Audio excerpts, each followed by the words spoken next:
अखंड ज्योत देवते तुझ्या निरांजनातली, अपार भाव भक्तीने तुझीच मूर्त पूजिली।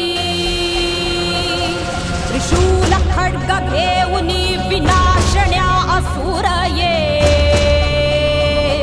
बनून रौद्रकामिनी प्रकाशण्या तिमिर ये।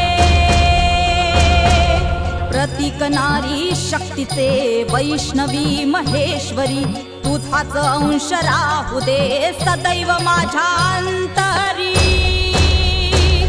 आई अंबे